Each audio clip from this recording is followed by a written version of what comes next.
Hello everyone, welcome है आपका अपने यूट्यूब चैनल एसपीएस में। तो आज हम पढ़ने वाले हैं 12th क्लास का एक और नया लेक्चर, जिसमें हम पढ़ेंगे इन्वर्स ऑफ द मैट्रिक्स।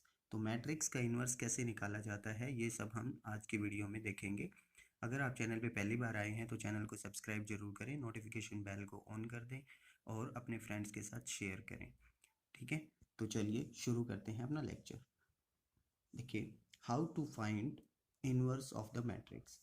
सबसे पहले तो हमें पता होना चाहिए कि इन्वर्स को हम नोट कैसे करते हैं, नोटेशन क्या होती है। तो नोटेशन होती है a raise to the power -1। अगर मैट्रिक्स a है तो मैंने a लिखा है, इसलिए हम a मैट्रिक्स के बारे में बात कर रहे हैं, तो हम क्या करेंगे, इसकी पावर -1 करेंगे। ठीक है, तो वो हमारे पास इन्वर्स को नोटिफिकेशन देता है। अब हमारे पास a इन्वर्स कैसे निकाला जाता है, इसका फॉर्मूला है हमारे पास 1/a determinant into adjoint of a। ये हमारे पास इसका फॉर्मूला होता है। अब हम बात आती है कि इससे पहले हमें क्या देखना पड़ता है कि देखिए 1/, में जहाँ पे बात आती है ना, तो उसके बारे में हमें पता होना चाहिए कुछ। क्यों? क्योंकि 1/, अगर 0 आ जाता है तो हम कहते हैं इन्फिनिटी होता है। तो अगर 1/0 आ गया तो आंसर ही इन्फिनिटी हो गया, तो इन्वर्स तो निकल ही नहीं पाएगा।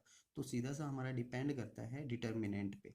डिटर्मिनेंट ऑफ ए क्या नहीं होना चाहिए, 0 नहीं होना चाहिए। तो यहाँ पे देखिए, ए डिटर्मिनेंट अगर 0 हो जाता है तो हम क्या बोलेंगे, नॉट इन्वर्टिबल, कि मैट्रिक ये इन्वर्टिबल ही नहीं है, इसका इन्वर्स ही नहीं निकल पाएगा। तो हम डिपेंड किस पे करेगा, ए डिटर्मिनेंट पे। अगर इसका डिटर्मिनेंट 0 आता है तो नॉट इन्वर्टिबल, और अगर ए डिटर्मिनेंट 0 नहीं आता है तो ये इन्वर्टिबल हो जाएगी। मैट्रिक्स को क्या बोलेंगे, ये नॉन सिंगुलर मैट्रिक्स हो जाएगी। नॉन सिंगुलर मैट्रिक्स का क्या निकलता है, इन्वर्स निकलता है। ठीक है, लेट अब हम क्या करते हैं, एक एग्जांपल लेके समझते हैं कि कैसे हम इन्वर्स निकालेंगे। Let A be a square matrix of order 2। हमने एक मैट्रिक्स 3 ऑर्डर की भी मान सकते थे, स्क्वायर मैट्रिक्स जिसमें रो और कॉलम सेम हो, number of rows and is equal to number of columns. तो मैंने सेकंड ऑर्डर की इसलिए माना है ताकि आपको मतलब वही कैलकुलेशन और टाइम ज़्यादा वेस्ट ना हो, समझ में आ जाए कि कैसे निकालते हैं हम इन्वर्स। तो देखिए, मैंने एक मैट्रिक्स ए लेट की है जिसमें एलिमेंट है -4 -1 2 -1। ठीक है, तो सबसे पहले तो हमें ए डिटर्मिनेंट पे डिपेंड करता है, तो ए डिटर्मिनेंट ही निकालना है। तो ए डिटर्मिनेंट कैसे निकालते हैं, इसके ऊपर भी आपको वीडियो मिल जाएगी। अगर आप कहेंगे तो कमेंट सेक्शन में बता देना कि डिटर्मिनेंट के ऊपर भी वीडियो चाहिए, तो हम बना के दे देंगे। तो देखो, 4 की मल्टीप्लाई होती है 1 से, -4 की -1 से, और फिर माइनस में दिस मल्टीप्लाई बाय दिस। ठीक है, तो इस तरीके से हम क्या करते हैं, डिटर्मिनेंट निकालते हैं। तो मैंने डिटर्मिनेंट निकाला तो अपने पास क्या आ गया, 6 आ गया, which is not equal to 0। तो हम बोलेंगे ए इज़ इन्वर्टिबल। तो ए क्या होगी, इन्वर्टिबल होगी, इसका डिटर्मिनेंट हम निकाल सकते हैं। तो देखिए कैसे निकालेंगे। अब ए डिटर्मिनेंट तो निकल गया, हमें क्या ज़रूरत थी इन्वर्स के लिए, ए डिटर्मिनेंट की और एडजॉइंट की। तो एडजॉइंट हम निकालेंगे। एडजॉइंट कैसे निकालते हैं ये हमने पिछली वीडियो में भी डिस्कस किया था। एक बार मैं फिर आज इसके बिना देखो इन्वर्स तो निकलेगा नहीं, तो ये हम फिर से निकालेंगे। तो आप यहाँ पे भी समझ सकते हैं, और अगर आपने पिछली वीडियो नहीं देखी है तो एक बार वो देखेंगे तो आपको एडजॉइंट और भी अच्छे से समझ में आ जाएगा। तो देखिए, एडजॉइंट के लिए हमें सबसे पहले क्या निकालना पड़ेगा, माइनर निकालने पड़ेंगे। तो माइनर्स क्या होते हैं, M11। एम से हम क्या नोटेशन देते, कैपिटल एम से माइनर्स को। तो पहला माइनर क्या रहेगा, -1। कैसे, पहला एलिमेंट जो है उसकी रो और कॉलम को अगर हम छोड़ दें तो जो एलिमेंट बचते हैं उनका डिटर्मिनेंट, और एक ही एलिमेंट का डिटर्मिनेंट वही खुद होता है। फिर हम निकालें M12। तो सेकंड एलिमेंट की रो कॉलम को छोड़े तो हमारे पास बचता है 2। फिर थर्ड एलिमेंट की रो कॉलम को छोड़े तो हमारे पास बचता है -1। फोर्थ एलिमेंट से हमारे पास आता है -4। तो इस तरीके से हम माइनस निकालेंगे। फिर कोफैक्टर निकालते हैं। भी कोफैक्टर क्या होते हैं, माइनर्स ही होते हैं।